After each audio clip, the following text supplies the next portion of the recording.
Bismillahirrahmanirrahim, alhamdulillah, wassalatu wassalamu ala rasulillah. Chers frères et chères sœurs, assalamu alaikum wa rahmatullahi wa barakatuhu. Je fais suite à la demande des fidèles de la mosquée de leur enregistrer des cours que l'on donne bien sûr tous les vendredis à la mosquée concernant ces petits thèmes qui sont importants dans la vie du croyant, car ces thèmes relèvent bien sûr des qualités de spiritualité de première importance dans la vie pratique du croyant. C'est pour cela que nous répondons positivement à cette demande. Aujourd'hui, nous allons parler de la confiance en Allah en islam. La confiance en Allah en islam est appelée communément, et même dans le langage coranique, le tawakkul. En arabe bien sûr, et le tawakkul, comme vous savez tous, est l'un des piliers fondamentaux de la foi en Dieu en islam. Le tawakkul relate la profondeur de la foi islamique, de la foi du croyant, de la confiance du croyant en Allah subhanahu wa ta'ala, à tel point de ne voir dans ce bas monde que du bien. Même si le mal existe, même si les épreuves existent, le croyant voit dans tout ce qui se déroule dans l'univers comme étant quelque chose de positif, puisque le prophète nous enseigne en disant que il est étonnant le sort du musulman. Toute sa vie est étonnante. S'il est touché par un bien, il fait la louange à Dieu, il est récompensé. Et s'il est touché par un mal, il pratique la patience, et dans tous les cas, il est récompensé. Donc, cette croyance positive qui rend le croyant actif, productif, positif dans la société est quelque chose de très important, même si aujourd'hui, bien évidemment, les musulmans ne sont pas tous bien renseignés dans ce domaine pour ne pas tomber sous la pression des aléas de la vie, dans la négativité. Donc, la confiance en Allah subhanahu wa ta'ala inspire aux croyants cette positivité continue. C'est la nature même de l'islam. C'est pour cela que nous devons tous étudier ces qualités pour être à la hauteur de notre message de l'islam. Alors, il faut connaître bien sûr ces qualités et ces attributs du croyant, qui sont, avant le croyant, sont des attributs des qualités des prophètes, y compris le prophète Mohammed sallallahu alayhi wa sallam, le dernier. Alors, cette confiance, c'est le fait d'exercer tous les moyens nécessaires pour réaliser tel ou tel travail, mais dans la réalisation de ce travail, il ne faut pas se fier à son savoir-faire et aux moyens matériels. Il faut solliciter l'intervention divine, l'intervention d'Allah subhanahu wa ta'ala dans notre petite vie pour justement nous assister, car on dit dans le Coran nous apprend de dire wa ma tawfiqi illa billah, nulle assistance que de la part du Seigneur. Donc cette confiance en Allah implique dans la vie du croyant un abandon total et implique le fait de se remettre totalement à Allah subhanahu wa ta'ala, entre ses mains, dans son destin, puisqu'on ne fait que du bien, et même quand on tombe par inadvertance dans le mal, on fait le repentir, et donc on revient vers Allah subhanahu wa ta'ala, et Allah ta'ala est miséricordieux, pas seulement il nous assiste, il nous aime également, comme il l'a dit dans un autre verset, Inna Allah yuhibbu at-tawwabin wa yuhibbu al-mutatahhirin. L'autre implication, c'est que l'abandon entre les mains d'Allah de son être, ça implique la foi pleine, la foi inébranlable, car elle est basée sur cette conviction que seul Allah subhanahu wa ta'ala détient le contrôle de nos vies, de nos présents, de nos futurs, de notre devenir, et on s'inscrit avec tout cela dans le destin, car le destin est l'une des qualités de l'action divine, donc et personne ne peut échapper au destin, et on le dit même dans le langage populaire. L'autre implication également, c'est la sérénité intérieure, la quiétude du cœur, le fait d'être tout le temps tranquille, même quand on est éprouvé par la maladie, par la pauvreté, par la guerre, comme ce qui se passe aujourd'hui à Gaza, où toute une population de 2,5 millions vit continuellement sous les bombes. Aucun peuple au monde n'aurait pu tenir ne serait-ce qu'un mois. C'est grâce à leur foi, d'ailleurs qui influence beaucoup aujourd'hui. Cette foi influence beaucoup de jeunes gens dans le monde, à tel point de chercher qu'est-ce qu'il y a derrière cette résistance, cette patience, ce tawakkul pour ces hommes, ces femmes, ces enfants, ces vieillards. Eh bien, ils ont trouvé que c'est l'islam qui enseigne cela, c'est le Coran. Et du coup, beaucoup de gens, des centaines de milliers qui embrassent l'islam continuellement. Donc c'est cette sérénité qui fait du croyant un homme serein. Donc il n'a pas peur car on est entre les mains d'Allah subhanahu wa ta'ala.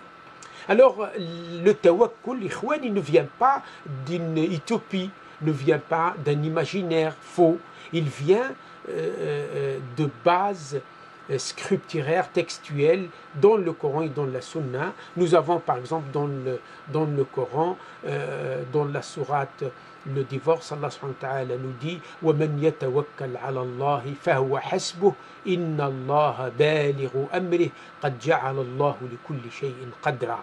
Celui qui se remet à Allah subhanahu wa ta'ala, Allah lui suffira. إِنَّ اللَّهَ بَالِغُ أَمْرِهِ. Le destin d'Allah vous rattrapera, quel que soit votre savoir-faire, votre capacité, votre force, votre puissance, votre soutien, votre rang social, ou économique, ou politique, ou autre, eh bien vous serez rattrapé par votre destin. Et si vous avez remarqué, nous mourrons tous et nous serons tous enterrés, que ce soit le plus puissant homme du monde, jusqu'au plus faible homme du monde, le plus riche du monde et le plus pauvre homme du monde, nous serons tous amenés à être enterrés de la même manière, avec des petites différences d'ordre matériel qui ne valent pas aux yeux de Dieu. L'autre verset également d'Allah Ta'ala nous dit dans la sourate Ali Imran, le verset 173, الذين قال لهم الناس إن الناس قد جمعوا لكم فاخشوهم فزادهم إيمانا وقالوا حسبنا الله ونعم الوكيل. Des gens dans l'épreuve, comme à Gaza, comme au Liban, comme un peu partout en Inde. En Inde aussi on agresse des croyants. En Chine également, les Ouïghours, il y a plusieurs centaines de milliers en prison, voire des millions. Les enfants sont privés de leurs parents, etc. Les Rohingyas, comme vous savez, en Birmanie, après plus de 5 siècles de vivre ensemble, ils décident aujourd'hui, les bouddhistes, soi-disant les gens de paix, de chasser toute une population de ces terres, avec toutes les atrocités qu'ils commisent sur eux, parce qu'ils ont peur que leur peuple, leurs enfants, leurs femmes aiment l'islam, la beauté de l'islam et rentrent dans l'islam, et donc ils font ces exactions, ces génocides, avec bien sûr dans un silence total qui couvre le monde entier. Alors Allah Ta'ala nous dit الذين قال لهم الناس وإن الناس قد جمعوا لكم فاخشوهم فزادهم إيمانا وقالوا حسبنا الله ونعم الوكيل. Ceux à qui les gens ont dit oh l'ennemi est plus nombreux que vous et il s'est rassemblé devant vous, il va vous détruire. Qu'est-ce qu'ils ont dit eux? Et c'est exactement la situation en Palestine. Ils ont dit حسبنا فزادهم إيمانا. Cette incitation à la peur ne fait que renforcer leur foi en Dieu, leur tawakkul en Allah, en leur Créateur. Et qu'est-ce qu'ils ont répondu? Un seul mot, Hasbunallah wa ni'mal wakil. Si vous avez remarqué, les croyants bien élevés dans la religion, dans la foi, ils disent toujours ce mot-là, Dieu nous suffit, il est le bienveillant, il est le bienveillant vis-à-vis de nous. Dans un autre verset également, Allah Ta'ala nous décrit une certaine situation psychologique et sociale. Il dit « وَعَلَى اللَّهِ فَلْيَتَوَكَّلِ الْمُؤْمِنُونَ » Et les croyants sont amenés tout le temps à s'en remettre à Allah subhanahu wa ta'ala. Allah Ta'ala nous dit également dans la sourate Al-Anfal, le butin, le verset 40, il dit إِنْ يَنْصُرْكُمُ اللَّهُ فَلَا غَالِبَ لَكُمْ وَإِنْ يَخْذُلْكُمْ فَمَنْ ذَا الَّذِي يَنْصُرُكُمْ مِنْ بَعْدِهِ وَعَلَى اللَّهِ فَلْيَتَوَكَّلِ الْمُؤْمِنُونَ. Il dit, Allah Ta'ala, il dit إِنْ يَنْصُرْكُمُ اللَّهُ فَلَا غَالِبَ لَكُمْ. Si Allah vous veut le triomphe, personne ne pourra vous battre. Mais s'il vous lâchez, et s'il veut vous laisser à vos propres moyens, à votre savoir-faire, à vos propres techniques, à vos propres ruses, eh bien, personne ne vous viendra en aide. Mais les vrais croyants, ils font confiance en Allah, ou ils font le tawakkul vis-à-vis d'Allah subhanahu wa ta'ala. من يتوكل على الله ومن يتوكل على الله فإنه من المهتدين. Allah nous dit clairement dans la sourate La Table, le verset 23, que ceux qui font tawakkul, ce sont des gens guidés, car les gens généralement sous la pression de la preuve, dans les aléas de la vie, qu'est-ce qu'ils font? Ils paniquent, ils oublient ce côté-là qui est entre les mains d'Allah subhanahu wa ta'ala, et donc ils ne sont pas guidés, ils sont égarés. Nous avons également des bases hadithiques qui soutiennent cette qualité. Le prophète sallallahu alayhi wa sallam nous dit dans le hadith d'Ibn Omar rapporté par l'imam Ahmed لو أنكم كنتم تتوكلون على الله حق توكله ما مشى على الأرض دابة إلا ورزقها الله.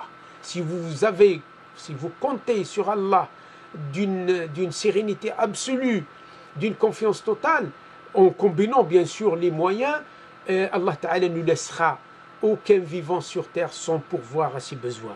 Dans le hadith d'Ibn Abbas, le prophète nous dit لو أنكم تتوكلون على الله حق توكله لرزقكم كما يرزق الطير. Si vous comptez sur Allah comme font les oiseaux qui ne gardent rien dans leur nid, si vous avez remarqué, ils mangent au jour le jour, ils partent affamés, ils rentrent rassasiés, ils ramènent de la nourriture à leurs enfants, mais ils ne gardent pas la nourriture d'aujourd'hui pour demain.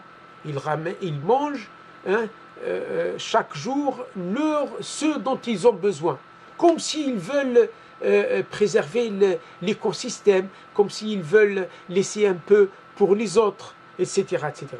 Si nous avons eu ce tawakkul, cette confiance en Allah, comme les oiseaux, Allah il aurait subvenu à nos besoins, il nous aurait soutenus au niveau des gains, au niveau de la santé, au niveau de tous les besoins. Et nous avons dans les récits cités par le Coran un exemple extraordinaire. Sayyidina Ibrahim, quand ils ont voulu le jeter dans le feu, au temps du roi Nimrod à Or, dans le sud de l'Irak, eh bien, quand Gabriel est venu le voir pour lui dire « As-tu besoin de moi ?» Vous savez qu'est-ce qu'il lui a dit? Il lui a dit « Pour toi, je n'ai aucunement besoin, mais pour Allah, oui. » Il lui a dit « Alors, dis-moi, qu'est-ce que tu veux d'Allah ?» Il lui a dit « Le fait qu'il sache la situation dans laquelle je vis, ça nous suffit, ça me suffit. Je lui demanderai, il sait déjà ce que je veux. » Sayyidina Moussa également, malgré qu'il avait tout l'État pharaonique contre lui, son peuple, il a réussi avec l'aide d'Allah, avec le tawakkul. Pourtant, il a exprimé sa peur plusieurs fois face à Pharaon. Allah Ta'ala lui a dit, ne t'inquiète pas, fais ce que je te dis et je serai avec toi. Tu es même dans nos yeux.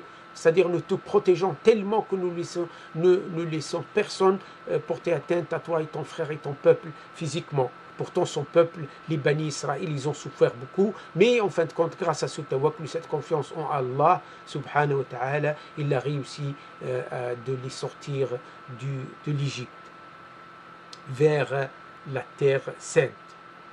Le prophète nous dit à tout le monde, ihfadillah yahfadk, ihfadillah tajidhu tujahak. Préserve ta foi en Dieu, il te préservera. Rappelle-toi constamment d'Allah, il t'oubliera jamais. Quand tu demandes, ne demande qu'à Allah. et quand il sollicite aide, ne sollicite d'aide que d'Allah subhanahu wa ta'ala. Et le prophète dit, sallallahu alayhi wa sallam, Man qala hasbunallah wa ni'mal wakil kafah.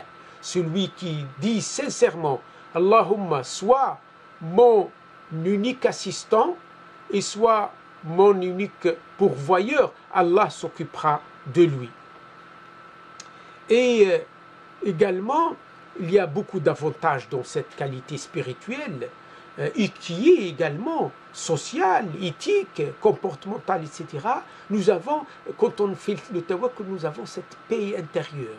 On n'est pas ébranlé par les épreuves de la vie, par les problèmes, on patiente, hein, comme les prophètes ont patienté. D'ailleurs, le Coran il nous dit « Nahnu naqussu alayka ahsan al-qasas bima awhayna ilayka hadha al-Qur'an » Nous te racontons les meilleurs contes dans ce Coran. Il dit ça au prophète quand il était éprouvé pendant 13 années à la Mecque.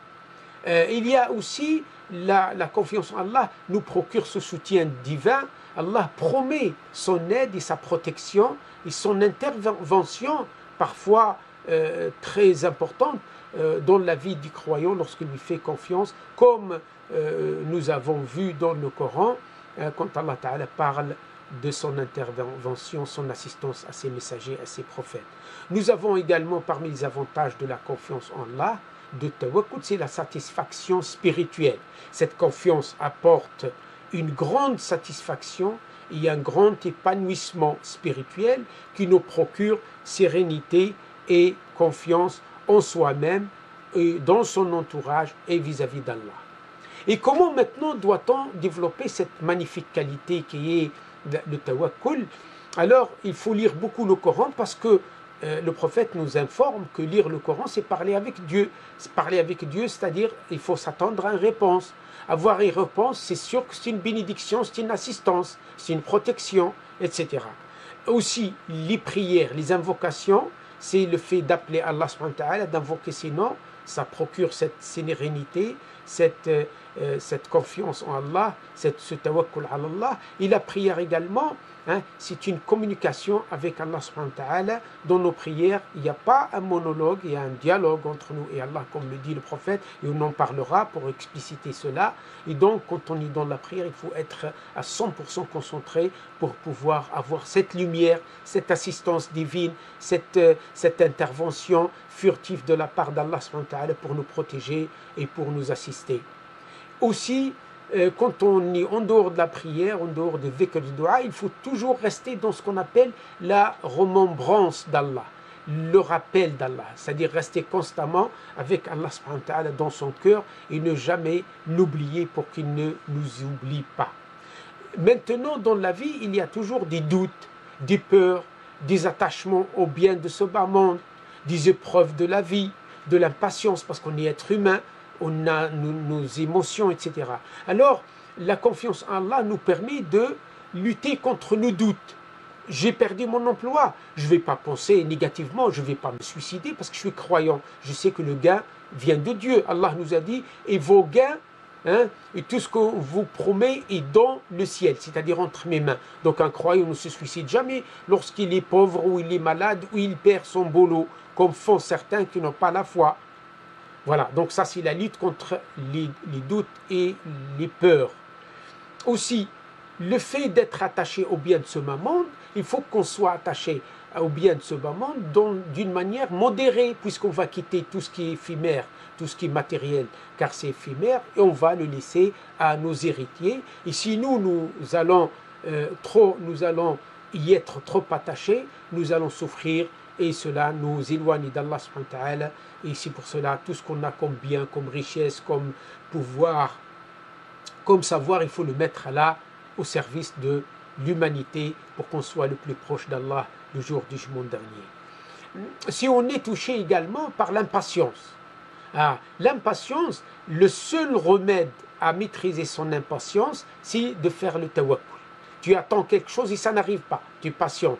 Tu fais du doua jour et nuit, ça n'arrive pas, tu patientes. Car Allah Ta'ala, il voit tout. Surtout que le temps est relatif pour Allah. Le temps n'existe pas pour Allah. C'est nous qui sommes abîmés par le temps, pressés par le temps, écrasés par le temps. Donc le temps est relatif par rapport entre nous et Allah subhanahu wa ta'ala. Allah il n'est pas dans le temps, donc il ne le voit pas.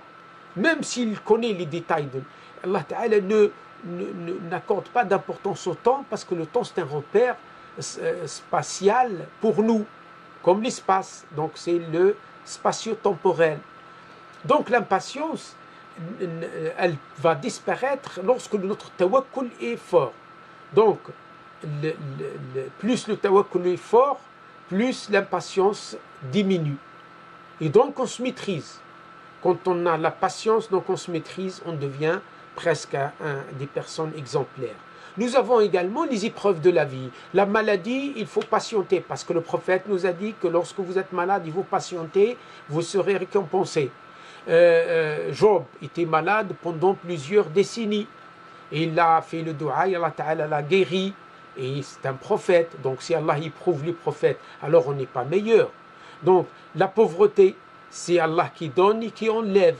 Du moment qu'on cherche le travail, on ne trouve pas, il faut patienter, il faut remplir son temps avec des choses bonnes, aider les gens. Et vous verrez qu'Allah va changer notre vie de fond en comble quand on résiste aux épreuves et on transforme ces épreuves en un tremplin de positivité, d'activité, de productivité et de bonté.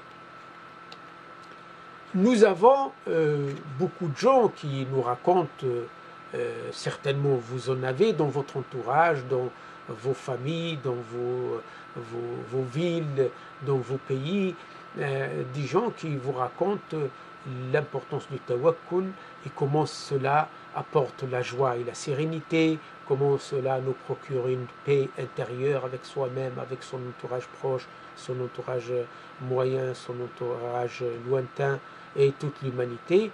Et cela nous procure la protection d'Allah subhanahu wa ta'ala. Donc, ikhwani, akhawati, mes chers frères, mes chères sœurs, le tawakkul, qui est la confiance en Allah ta'ala, c'est la clé d'une vie épanouie, d'une vie sereine, de la quiétude de cœur, de la tranquillité. Et Allah subhanahu wa ta'ala aime les gens qui patientent, aime les gens qui font le tawakkul. Allah nous dit Inna Allah yuhibbul mutawakkilin. Quand Allah t'aime parce que tu pratiques ce tawakkul, cette confiance en lui, eh bien il va s'occuper de toi. Merci beaucoup de votre attention. Assalamu alaikum wa rahmatullahi wa barakatuh.